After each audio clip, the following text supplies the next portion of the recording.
and he's pushing my buddy, who's like the biggest one out of all of us. And he's What's he like, doing? "You're gonna need to stop, all right?" Like, he's very calm. He's like, "Look, you don't want to do this." And he's like, "I don't give a shit." He's like, "Okay," just hugged him, put him down on the ground, and the guy's flailing. He couldn't do anything. All right, guys, welcome to Almost Funny with Judson Veach. Today, we have a super special guest. I'm actually really excited to talk about this. It's a little different than what we normally get into. It's a jiu-jitsu coach and competitor, over 10 years of experience. He just won first place in the Nashville Open. He said he's going to beat me up after this.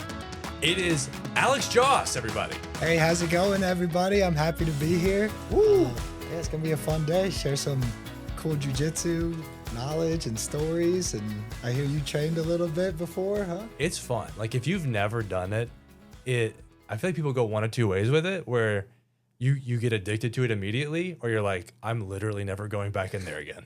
That's definitely the truth. Like, yeah, you kind of know right away whether it's, I just got beat up by this 15-year-old girl, like, I need to learn this magic, Yes. or I'm never going back. Like, and it's that, like, you know, that ego, or just being able to let go and suck at something and start growing. Well, and I love a thing where nobody's good at it right away. Nobody's good at jiu-jitsu. Nobody walks in and is like, I'm pretty good. Yeah, I've been amazed. Like, there'll be people that come in, they run ultra marathons, they're just, you know, super bodybuilders. They look like these specimens, and then they're breathing heavy within like 5 minutes and can't throw off someone that weighs 100 pounds. Like, yes. And yeah, that's just the fun of it. Like, it doesn't matter too much about strength or size. Like, it's more knowledge versus knowledge, and being able to just kind of show your problem solving ability against somebody else. And yeah, it's just kind of a battle of the minds almost. Who's going to win this chess match? Yeah, there's a little bit of the chess analogy for sure. And speaking of winning, you're coming on hot off of a victory. Give us this medal. Show us this out. You brought here. the bling. We got the gold medal from the Nashville Open here. Had a great day. Submitted a couple people out there, and those are just the audience. Those weren't even the competitors. Audience. No, and then he was putting people in arm bars on the way in. Anyone that looked at me funny, they were going down. But we just had a blast out there.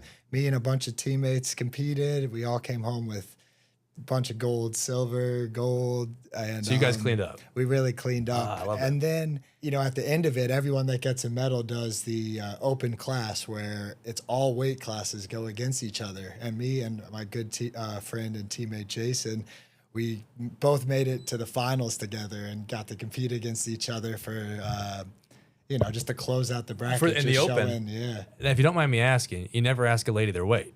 What weight class are you operating out of right now? I'm at weigh like 175. That's middleweight.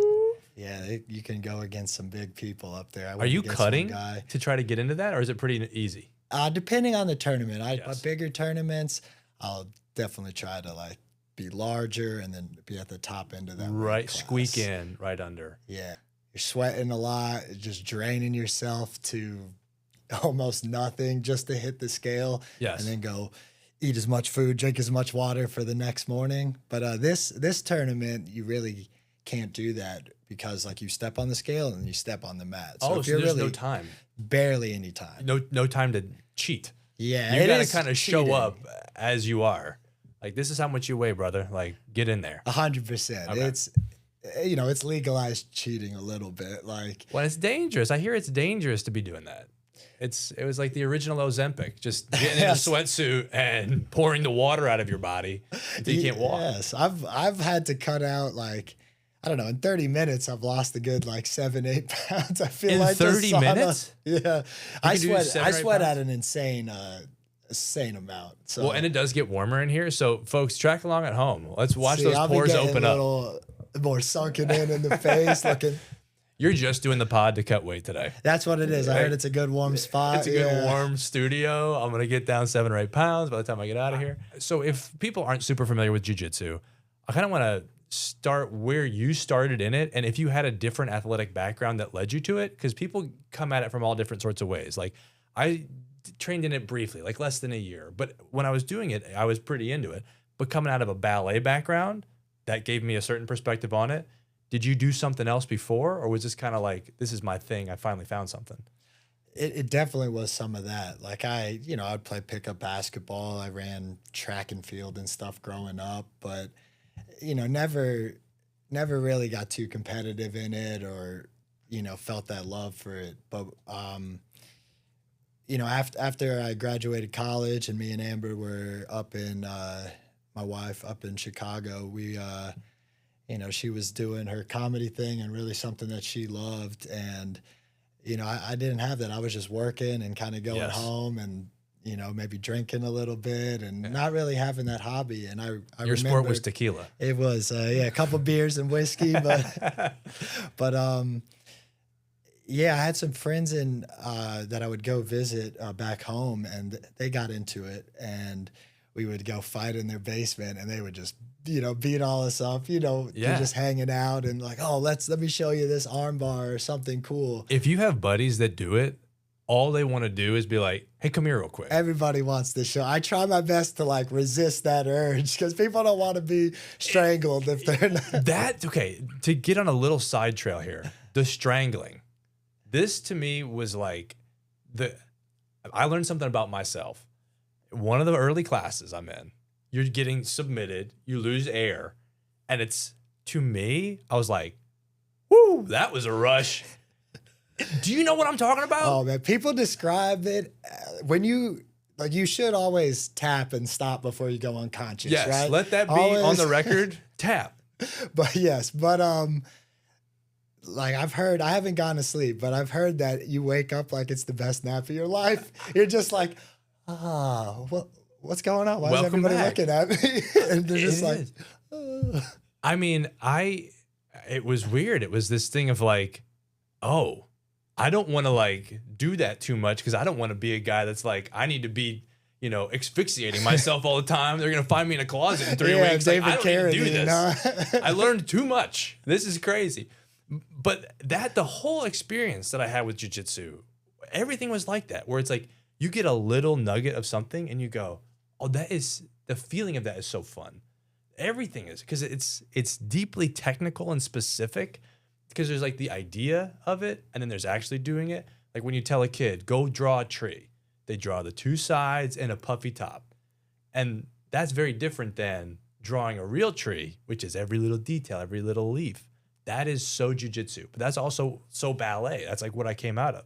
So kind of like you're saying, like if you were doing pickup basketball, you're doing drinking, whatever your sport is, you get into this, and if you fall in love with the technical side, it's like you can go 100 miles in every direction on every move. Absolutely. And it, once I started, like I was just like, I'm just going to go to a gym and see how it is. And, that first class I had that experience I was talking about where I was held down by somebody half my weight and I just could not get up. And it was just like, this is really cool. I want to like learn this. And I kind of fell in love with the puzzle. Like my job is I'm an electrical engineer. And there you go. That problem solving that I've always like used every day just really clicked with me of how do I like break this down into its smaller pieces? And, I'm in a place of panic, like someone's trying to kill me, but I could really, take my time and work what is really holding me down or what like do I have to engineer out of to be able to escape. No matter how many times I've seen a move, I can go to like the most basic beginner class. Yep. I've been training for 10 years. And every year that I see that move, I look at it with just a completely different lens. Yes. And it's just a beautiful art. You express yourself in different ways. You call it an art. 100%. Okay, I like that. I mean, it's a sport, but like each person, they have what their personalities are, what they naturally gravitate towards. Interesting. What their background is, and you're bringing this lifetime of experience to see what it looks like when you're actually competing. So you're saying like somebody's personality will dictate the way they roll or the way they compete? Absolutely. Some people maybe are more aggressive. They want to go out and be first. Some people like to react to what the other person's doing. What's your strategy? How does your personality manifest out there? When I compete, I like to be first. I like to get my hands on them first. Gotcha. I like to hit the first move. I see your videos. You look aggressive. I definitely try to be, and which is a big advantage. Exciting. It is a big advantage because they're playing your game if you're able to get to the positions you're good at first, Yeah.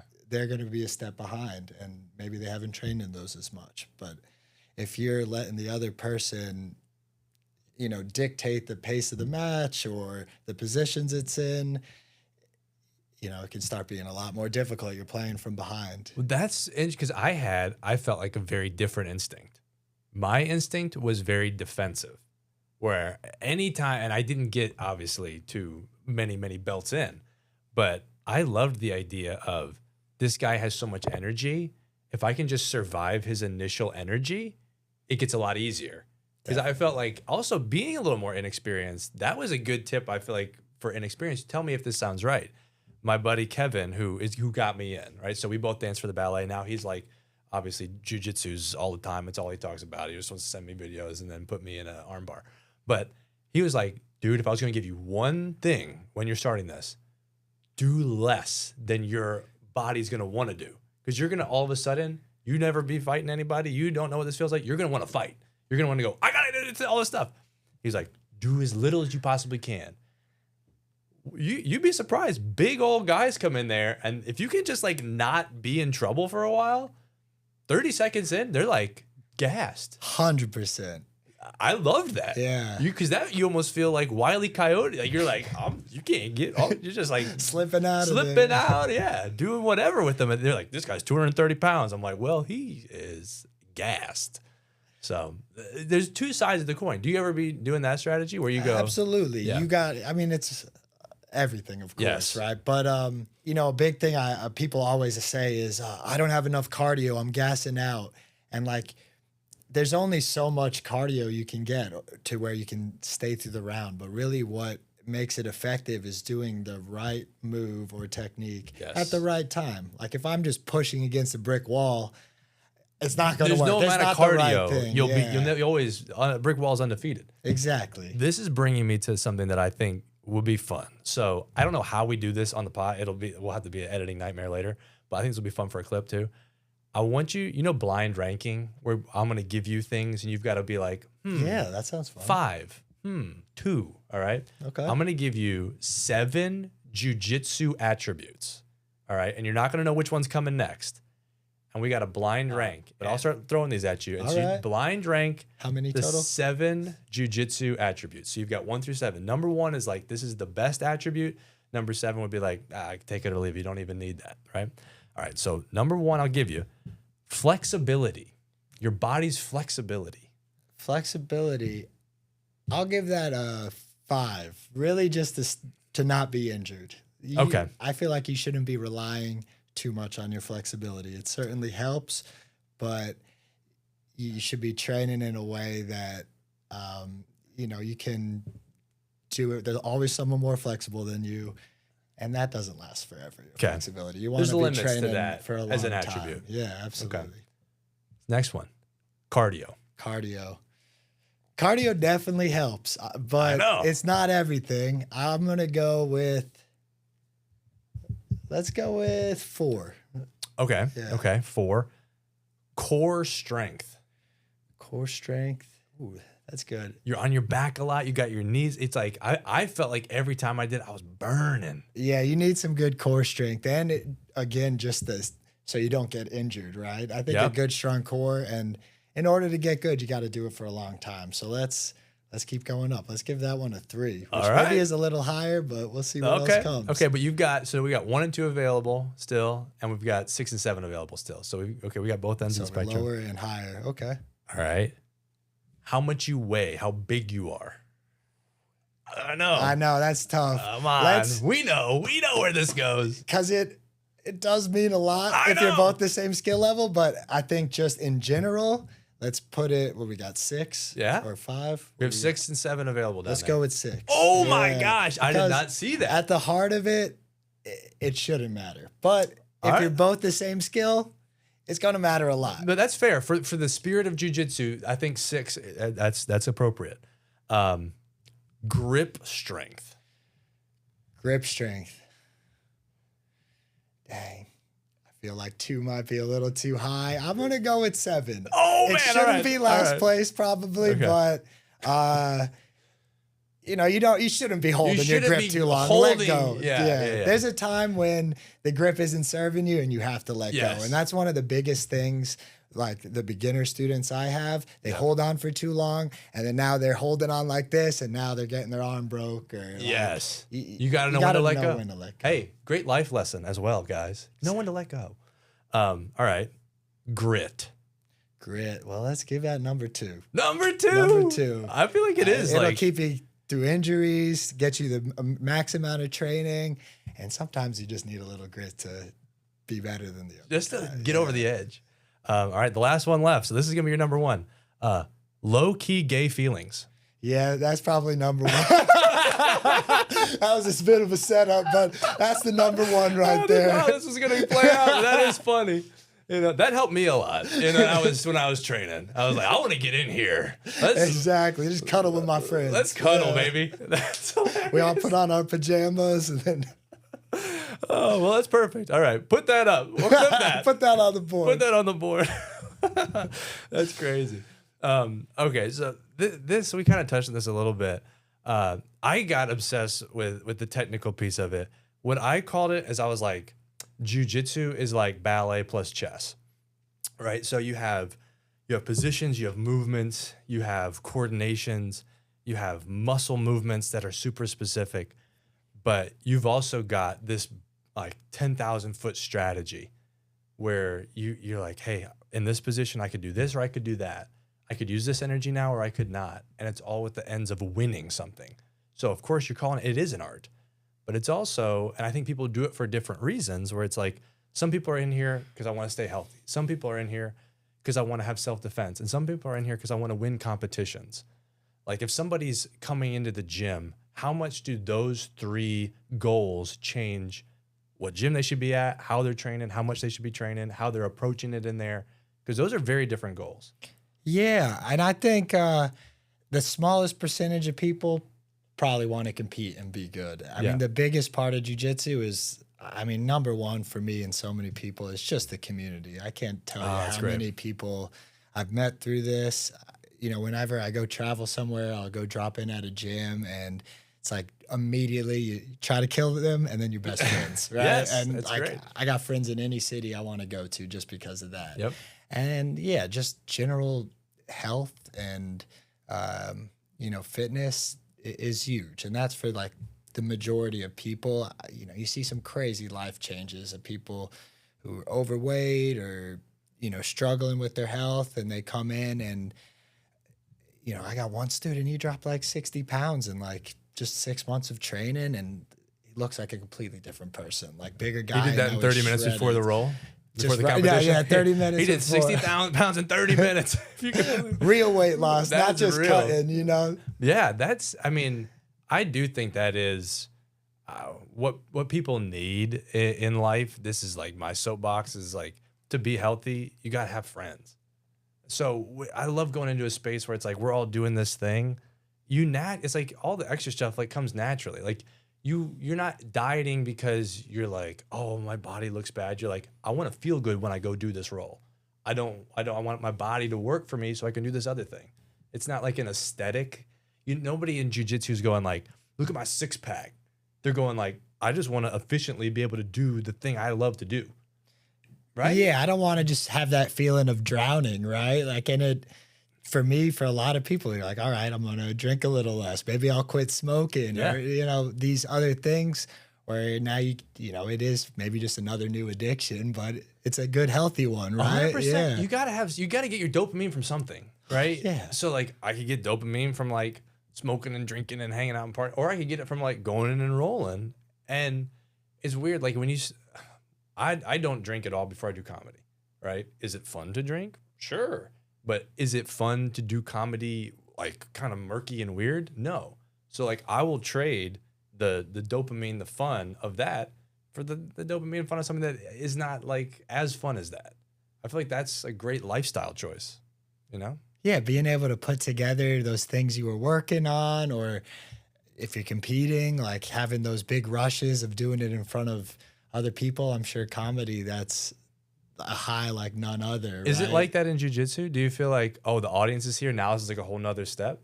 I mean, a lot of the competitions, you feel pretty anonymous. They're in big Okay. gymnasiums, but there's some events where it's like one match, everybody's there watching you, and it's a great feeling when you're like hitting something and you hear like the pop of the crowd. It's so much fun. Like, is nerves a big part of it then? you got to manage those nerves. It's something that doesn't go away. Okay, so like, it is. You're like, you'll be nervous before getting up there. Absolutely. But the more you do it, the more you're able to handle it. Are you nervous before shows a lot? I know Amber definitely gets it. Like, it totally depends on the situation.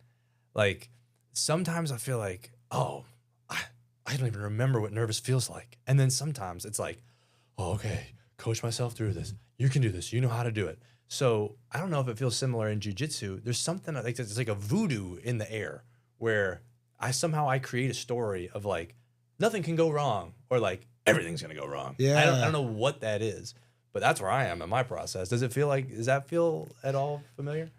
some people feel it before training. It's one of my favorite things to do. So I'm excited to go to the gym. But competitions, there's a lot of buildup to it. You're traveling to them. You got to make weight. You got to, you're waiting around. You're watching your other teammates maybe the day before. Yeah. And I just try to keep it light, try to remind myself that the second that match starts, like as soon as I get hands on them, it all goes away. That's and the like, same. As soon as you grab that mic on stage, I'm sure it's like, just, okay, we're doing it. I'm comfortable doing this.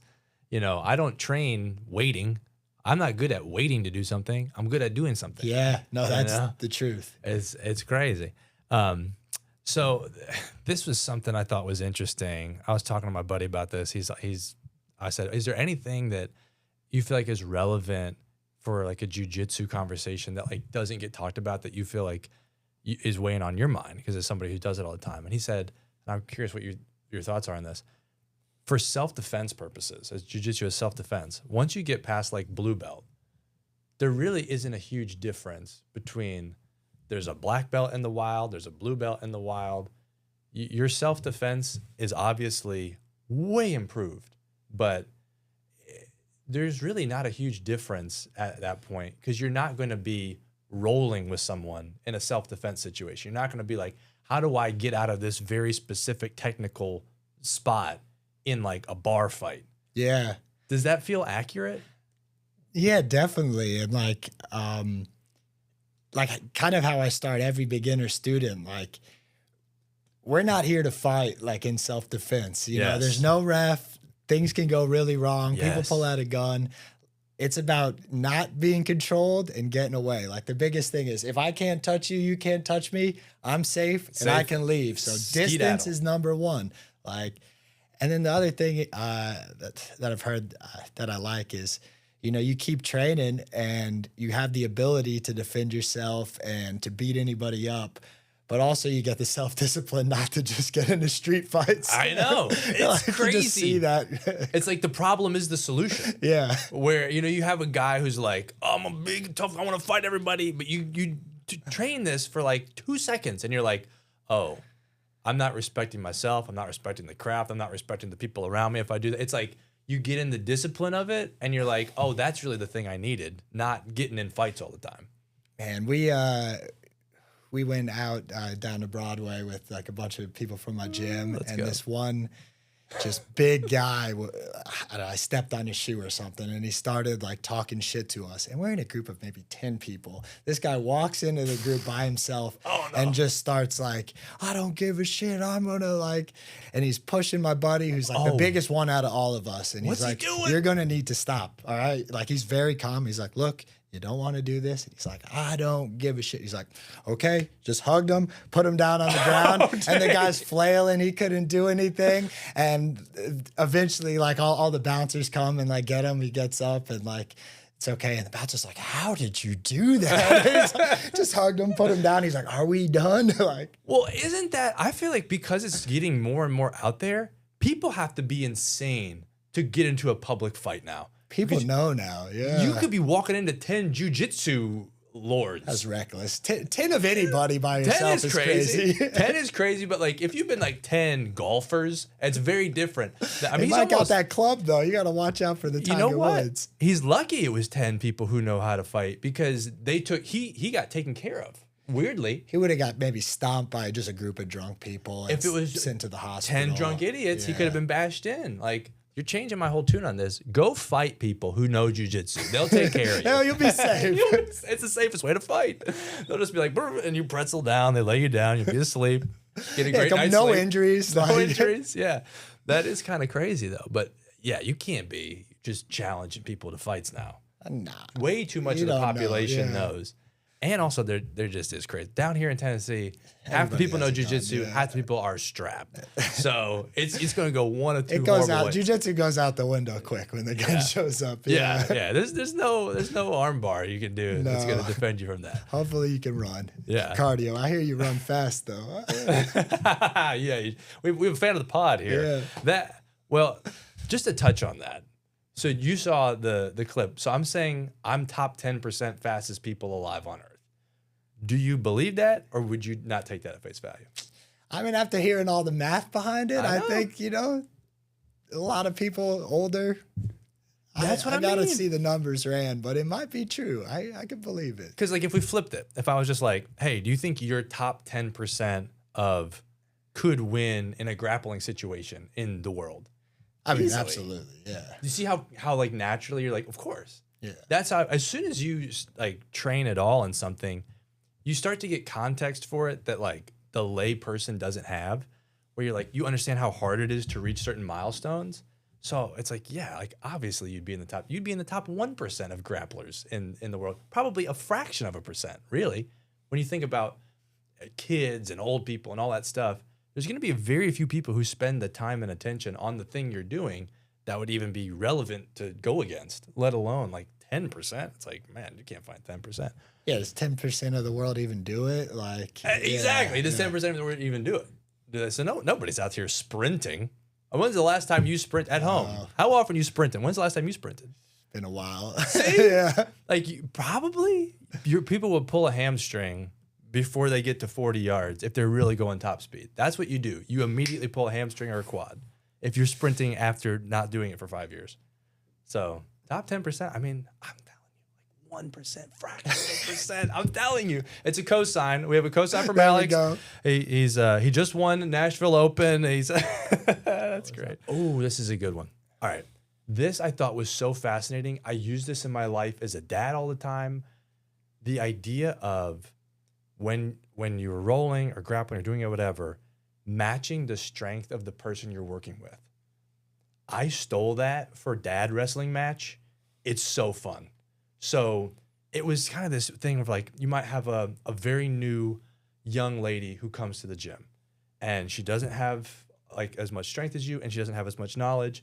So it's going to be an awkward thing to just be like, oh, let me like smash you around. But if you really intentionally go, I'm going to match the energy of the person I'm working with and just focus on technical stuff. I do that with my kids all the time. I'm like, I'll use the amount as a 6-year-old girl and we'll see who's a better wrestler. You can do that all day. I don't know if you've found that. Having new people in the gym, is there a way you approach it where you feel like now it's fun for everyone still?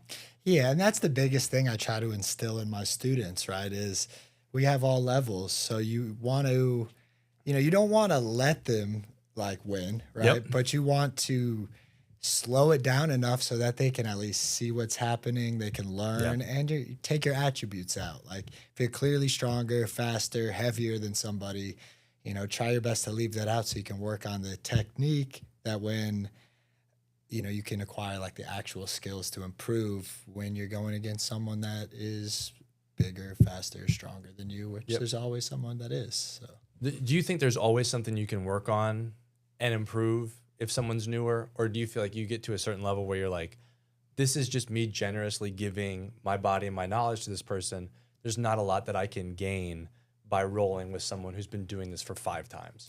You should be able to find a way where you can have get like successful roll with, someone even newer. Like, maybe if I'm gearing up for a competition, I want, the tough rounds with like my best training partners. But for a majority of the time, if you're going against someone less skilled, you could keep doing the same move that you're working on over and over, or focusing on being sharp with your transition rather than like, I got to rush to here. Okay. Finding the exact window where something works good. Like we were so talking about find something. Pushing on the brick wall versus like, okay, that door's unlocked, I can go through it. Yeah. You know, and being able to identify that. And then as you speed it up, you can make those decisions, you know, faster and faster. Okay. Well, that's cool. Because I don't know, like if you were a chess player and this person just learned chess, I'm like, how much are you going to get out of it? But you think BJJ, you're like, no, I can, because it is physical. It's your physical body. You're always training your body to be doing something.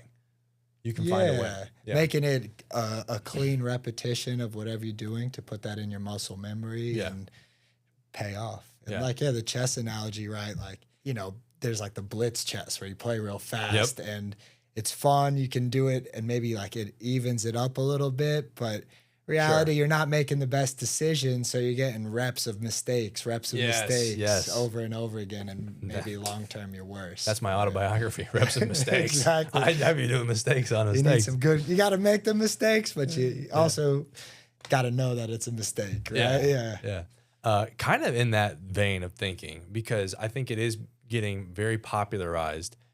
What do you think about the etiquette of having women in the role, having women in it?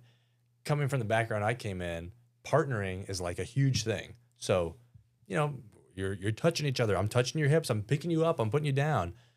You're hired in a company at that point. We're professionals. We're doing a thing. There's a certain prerequisite. What have you found is the best way to have etiquette so everybody feels comfortable being in a space that is now pretty co-ed? And I think it's great that there's like tons of women getting into jiu-jitsu, great for self-defense, great for all the things we've talked about. It's great for, but what is the best etiquette of that? Yeah, I mean, you know, being respectful. I think like the biggest sign of a good quality gym is when they have a lot of women and men on the mats. The women feel safe to train. They don't feel like they're going to get injured. And that kind of comes back to what we were just talking about where, you know, people need to be able to train safely, slow it down to where everyone's still getting something out of that training session. You don't want to hurt your training partners. They're there to make you better. You're there to make them better. Yeah. Well, I mean, one of the biggest things is you can see like, hey, there's no women at this gym. It's probably like maybe not the safest place or not a good sign. So you can clock that from afar of like, hey, the culture of this gym is superior because everybody, it's a super diverse spectrum gender-wise. That means, hey, they're doing something culturally good at the gym. Absolutely. Okay. Each gym and place has their own culture that, it's if it's community feeling and everyone, like safety being the priority, it's, you know, going to be a good place for everybody. You know, it's an art that's for everybody, something that anybody can do and get something out of. But that's a good note, because if there's somebody listening, they're like, hey, I want to get into it, and they're a lady, they're like, oh, well, let me make sure I find a gym where like that is the culture. Like, don't just go in and expect like, oh, it's 75 dudes in here. There's not a woman in sight, but not a lot of women do it. I feel like a lot of women do it. So find a gym that culture is built in. Definitely. I mean, there's definitely less women that do that, but we're trying to same as comedy. Trying to change it. Yeah. We need more. We need more. Yeah. It's just better for everybody. Yeah. And it's, I mean, great for women. I have one student, she's like, 16, 17, and she's training with grown men every day. And, I feel sorry for anybody that tries to mess with her. Has to go up against her. Yeah. Yeah. Well, that is one of the things that is fun, because when I always felt that it was fun. I don't feel like every newcomer guy feels like it's that fun, but when there is like a lady that just takes you and just like, oh, this is all about technique. This is all about skill. Because you psychologically, I mean, that is tough. I feel like to be like, I'm 6'1", I'm a guy, I'm an athletic background, I'm top 10 fastest percent in the world, I'll be fine. And then you go in there, you're like, I don't know nothing. Yeah, you got to watch for that too. Some people can't handle that and they start going crazy and maybe hurt somebody. Like, so as a coach, I definitely make sure, like, if you're brand new, I got to like see how you handle losing before you do something crazy. Like, that's a huge thing in the culture too, where when people are brand new and they don't know how to throttle, and you have somebody who has to kind of maybe be like, hey, let me roll with him for a second and get this guy on our same page. So he throttles in. My brother-in-law was like an NCAA wrestler, and he just did like his first jiu-jitsu class. Now I heard this story secondhand. So if he's listening to this, he's like, it's not how it happened, man. It's not how it happened. But he, I guess, was like, they were just starting and getting going, and he's used to wrestling energy. So he comes in. I know you get wrestlers in there. Oh, yeah. And I mean, he was like a Division I wrestler. He went to Michigan. He was like a real wrestler. That's a real black belt right there. Yeah. And so he comes in, and he's like small guy, but like stout, like spark plug guy, former linebacker guy who's like 250 pounds. He ends up like getting him on his back, kind of like working him over right out the jump, but through probably like a lot of energy and a lot of like surprise. But then he said the next roll, he was sort of like very quickly submitted and kind of like, this is the initiation process of like, hey, you can't just come in here and be like, I did wrestling, so now I'm this. You know what I mean? A D1 wrestling background is, you're already extremely good at grappling. If we were blind ranking, you would put that number 1 in blind rankings? I would love to have that in my pocket. Yeah, absolutely. Because there's only a couple things where they differ. And once you kind of learn those, like in wrestling, you can't get pinned on your back. So once you start learning not to just go out on your stomach like this and get strangled, you're going to be a problem because you have a lifetime of training and grappling. Well, and understanding, this is where I felt like the ballet thing was helpful for me. Understanding how my body affects your body. Intuitively, this part of your body, if I move it like this, it'll do that. It'll make you imbalanced in that way. I spent years trying to put somebody exactly on balance. I know what knocks you off of balance. I know what part of your body is going to hurt if it's bent the wrong way. So these kind of intuitive things that get downloaded when you're doing any kind of two-person really close together activity, it helps. It helps because you're not thinking about it abstractly. It's internalized. You have this sense of like, I know how to make you do this a little bit, even though I don't have the exact technical thing yet. I'm like, I can kind of fake it just based on vibes enough that it doesn't feel like you're brand new. It doesn't feel like you're starting from scratch. Yeah, I think to be able to get, world class or upper level in anything, like you got to really dial in on those aspects of learning and body awareness. Like I was, curious to hear some other like ways you felt the ballet helped. I mean, it sounds like a good background and something you have to drill and choreography. Yeah. Because when you think, we were learning like sequences, and I feel like all the new people were having a hard time remembering this, then that, then this, then that, then this, right? Because you'd be like, you do this and you move your arm and you move da. Okay, I got it. You told it to me twice. I got it forever now because I spent 20 years learning a sequence of things. So that's an advantage, right? Because you're not trying to remember the next thing you do. And then the difference between you got their leg like this versus you got it like that. It takes a long time for people to, if you haven't been doing that, the subtlety between this and this, that's huge. That could take like a year to even understand. Yeah. So just coming in and being like, oh, that slight angle difference, you tell me that once, okay. And then I can also remember what it felt like in my body, where you can close your eyes right now and you go, imagine doing an arm bar. And you don't need to be doing it for your body to feel exactly that sensation. And you can snap into it, right?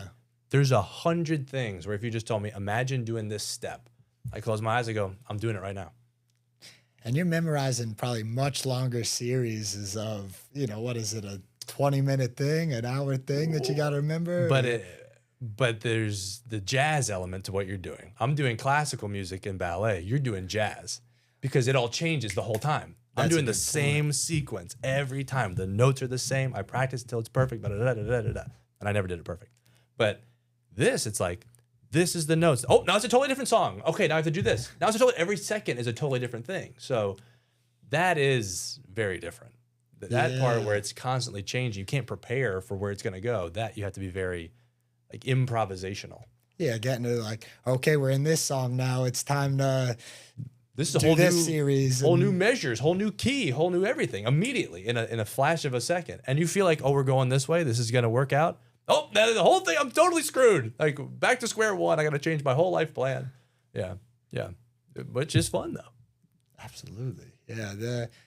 The constant changing problem is just one of the most fun parts. And you always, like for me, when I train with a new person or somebody that comes in with a different type of background. Oh, I'm a judo black belt. I'm like, I got to see what this feels like. Or we've had, D1 wrestlers come in and they're like, oh, I've never done jujitsu. And like, you try to find a way to, submit them and do like, here's my jujitsu stuff. I'm like, I want to feel what the wrestling stuff feels like. So you want to like this guy is a fully professional world-class athlete at that. And I want to test myself against that. So whereas you can, maybe if I'm trying to win, I could outthink and do something different that counters it. But in training, like winning isn't everything, right? It's all about self-improvement and, testing yourself. And it can be a good strategy to not win in that situation because you're going to learn something.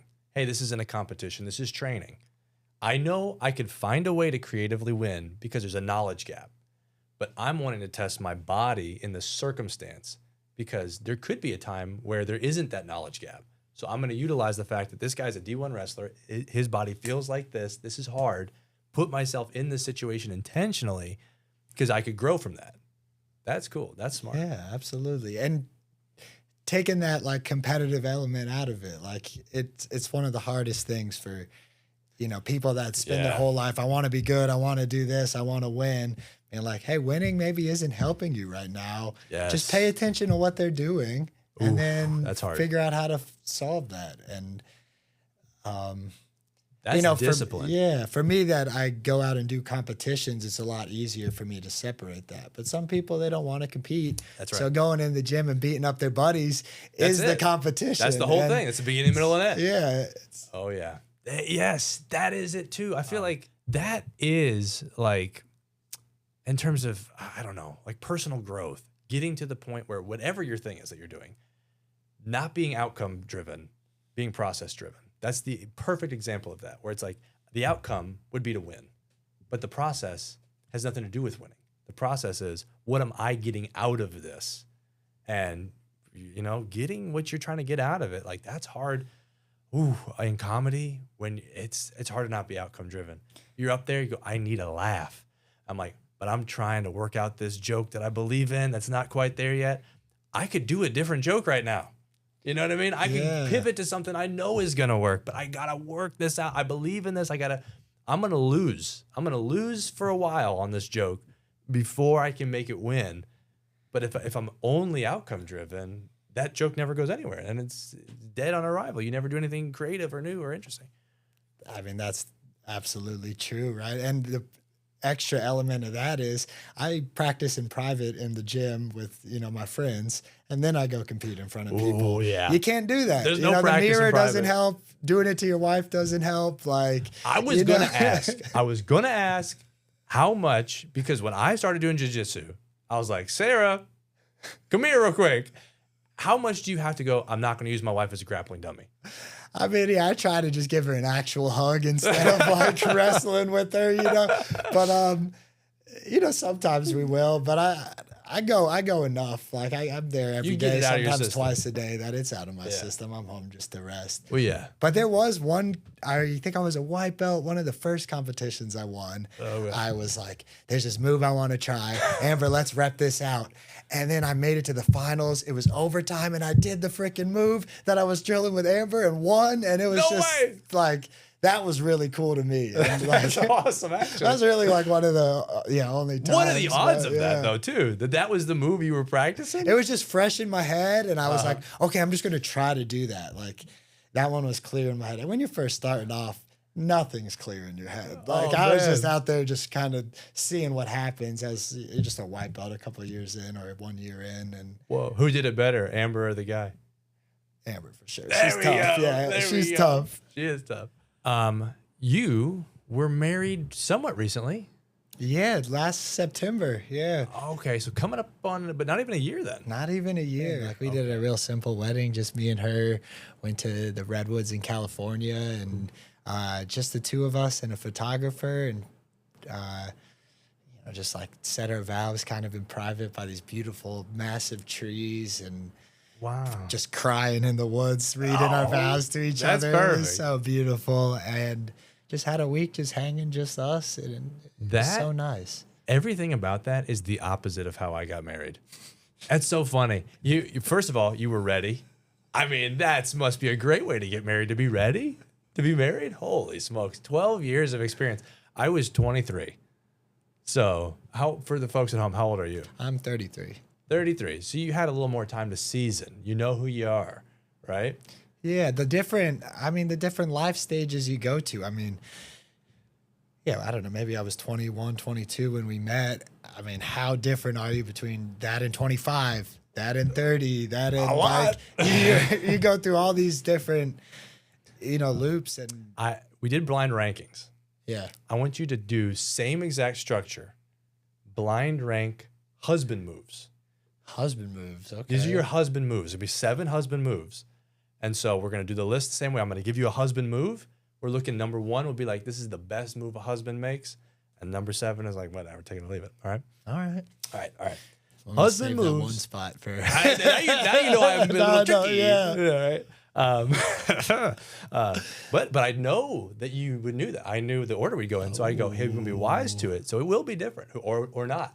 Or maybe you just made me think of that right now, and now I'm lying. Who knows what's happening? Blind ranking husband moves, top 7. First one out the chute. A husband that goes back to rewatch a show that she fell asleep during. For me, it's a 7 because I'm the one that falls asleep every time. Yeah. There it is. Yeah, there every it is. time. That's a wife move in your house. Yes. Oh, dang. Okay. I'm always falling asleep in the shows. Yeah. All right. Next out the chute. Listening. Number 1. Number 1. I think so. You got confident number 1 for listening. It's like, and it's grouped in just communicating, really listening to what she says and trying to take that in, and the other way around too. Like, you both have to have that. Yeah. How about this? Next move. When you order better than your wife, but then without making her feel bad, switch entrees. Ooh, that's a good 4, I think. That's a good 4. That's a good move right there. I feel like the qualifier of not making it a big deal, where you're like, oh, I kind of wanted that anyway. I feel like that is what makes it. Because if you're like, fine, then it's not the same. That does not land the same. It's like, oh, no, that looks good. I'm really glad you got the meatloaf. That's perfect. Smooth. You got to be smooth. All right, next one out the chute. Not solving her problems. Yeah, it's a good one, is just listening instead of coming up with a solution. I know this is a cousin of listening. This is me. This is my therapy tonight right here. This is just me saying the stuff that I need to not be doing.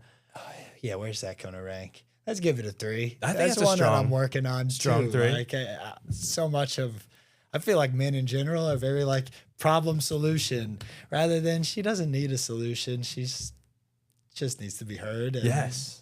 Next out the chute. Finding her phone. Damn, that's going to go towards the end as well because it's finding my phone. Oh! That's I guess 6, that's right? 6. We did 7. Oh, man. This is going to say more about me than anything else. The next one out the chute. Not peeing in the backyard. Ooh. Is this, I mean, that could be anyone else's lower. relationship? Is this a problem? Right in. I don't know. I get grilled for this. My wife hates it. I feel like we're both fans of this stuff.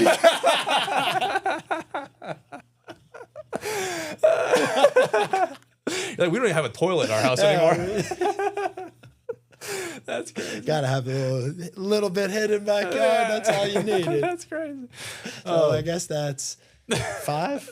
What do we have open? Somewhere on the bottom. We've got 2 and 5. Yeah, 5. 5. Put it at 5. All right. What's left? What's open? 2. All right. Number 2, speed. Speed. Top 10%. But you interpret it however you want to interpret it. Speed. Well, I mean, I guess it's a 2, but I don't know how to interpret it. Like,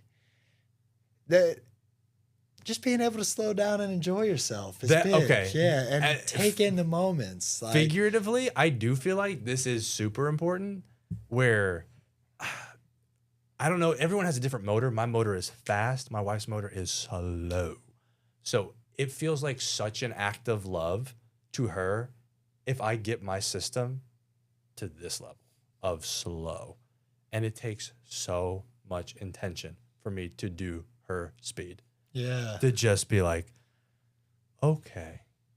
That, even just doing that right now, I can feel it. My whole body's like, what the heck are we doing over here? Yeah. But I feel like speed. Yeah, meeting your partner where they're at is huge. I mean, whether you're processing too fast or too slow, or just being able to see where they're at and connect with it, and really hear them and listen to them, like into their speed of double dutch. You know what I mean? Finding how can I get in? We can make it work. Yeah, that's it, man. The bonus round. Here we are. All right, I tipped some of these ahead of time, so we'll see what you came up with on the break. Is there a movie that has changed your life?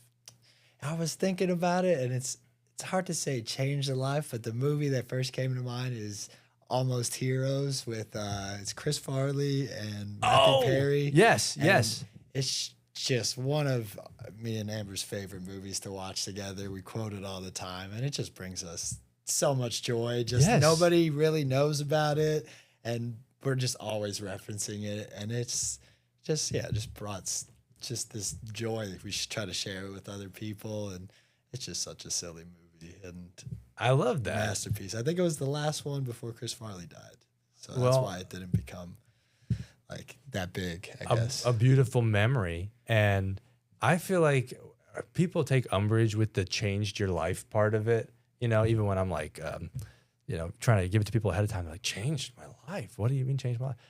Quoting a movie constantly, that improves your life. That enhances your life. That helps you build relationships with people. Or you go out in the world and you realize, oh, we have the same movie. We have the same movie? Are you kidding me right now? That just fast tracks a friendship sometimes. That's connecting people, man. That changed your life. We're connecting over a thing in a way. I mean, I think the big one in culture is obviously like The Office. Are you The Office people at all? I've watched it many times. Yeah.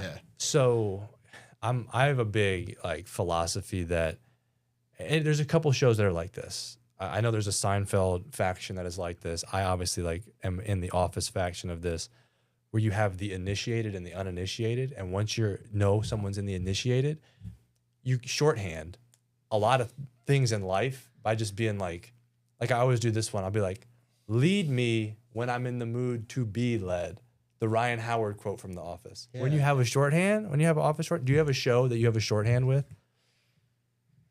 I mean, it's maybe not to that level, but yeah, the like, Office, I have a life. Seinfeld for sure. Okay. Curb Your Enthusiasm with Curb. with my brothers. Like, yep, it's a big one. Like, yes, the ethos of Curb.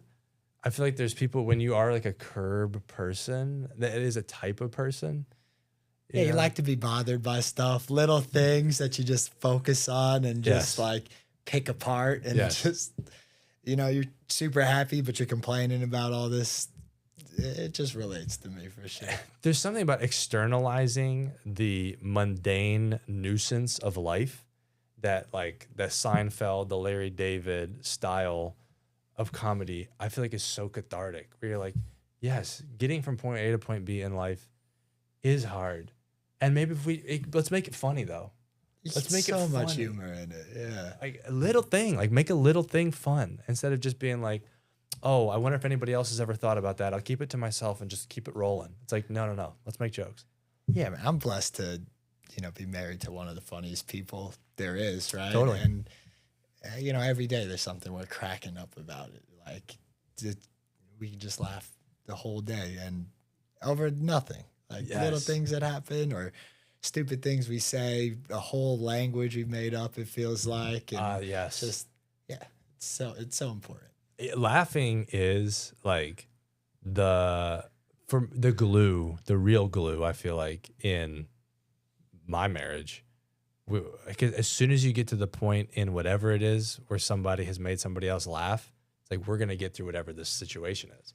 Yeah, like, you get serious at times, or when you have maybe a little dispute or serious conversation, a lot of emotions come up, but like once we're just back, just cracking up together, it's like everything just take the heaviness out of the air. Right? And if you're like me, sometimes you make a joke at the wrong moment, and now we're off the rails the other way. That could go too far, for sure. What are you doing, Beach? It's time to be serious. Put a cork in it. And sometimes you come in where you're like, you know what will make this fight end? A little joke. It's like, no, we're not there yet. Stop, Beach, stop. For me, if I could get an eye roll out of her, sometimes it's better than a laugh. There you go. Yeah. That's your jiu-jitsu. That's 100%. Like conversational jiu-jitsu. And this will get an eye roll. There we go. Oh, that's points. That's great. All right. Next up on the bonus round. Do you, Alex, believe in ghosts? Do I believe in ghosts? I think a little bit. Like, I'm not the biggest into the supernatural, but there's just so much we don't know. Or have you had any encounter? Like, it could be any kind of encounter. UFO, mysticism. I saw Bigfoot. We're best friends. Any kind of off the beat encounter where you go, man, it's hard to explain this to people, but this was wacky. I mean, some of the psychics and I don't know if that's what they all go by, but like they just seem to know so well what's going on in Have you lives. Seen a psychic? Amber has, and has relayed messages back to me of it, and I'm like, this is crazy. And it all comes out true, or just like. Now, was it pretty vague or was it pretty specific? Because what blows my mind is when they're specific. Because I do think there's an art to being kind of vaguely accurate, and then they can kind of like figure you out. But when they're like, your dad's name was Jim, and he was in the military from 1974 to 1978, you're like, how do you know this?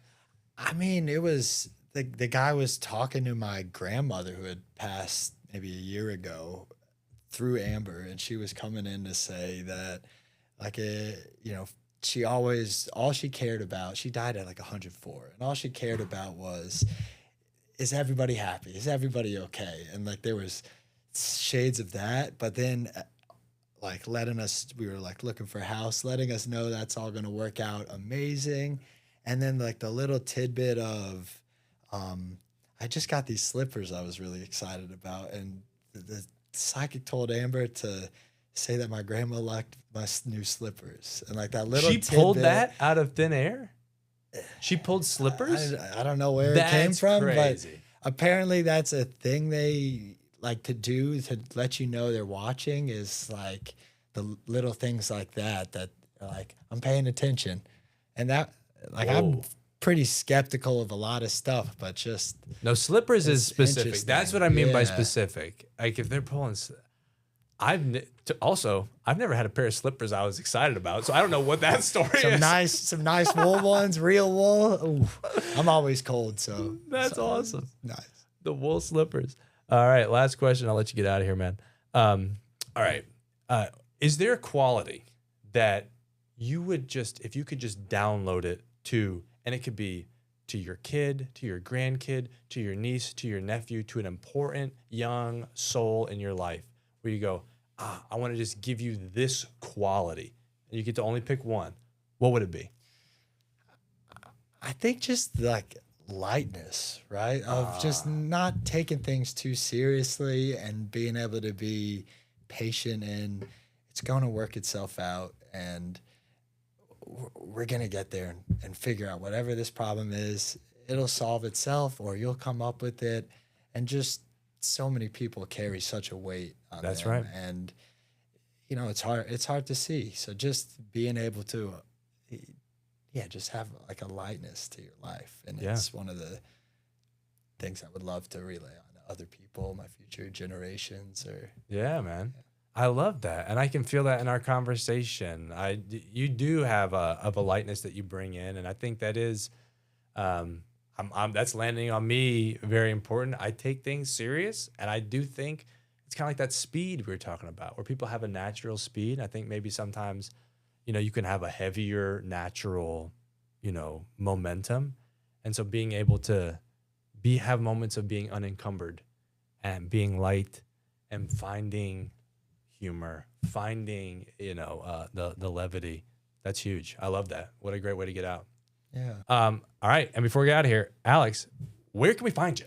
Yeah, you can find me at Henzo Gracie Nashville. I teach classes Tuesdays and Thursdays as well as Sundays. There's a gym down in Brentwood, Tennessee, and Sundays is in our Belmead location.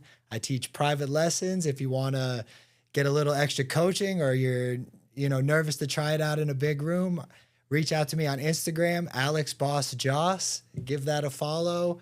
I post a lot of good funny stuff, and also follow my wife, Amber Autry Comedy. Big theater tour coming up. Go get your tickets. She's one of the best in the world, so check her out. 100%. Dude. Yeah. Bang. Judson, thank you so much. This was awesome. Yeah, this is a really good time. Awesome. All right, see you guys. Boom.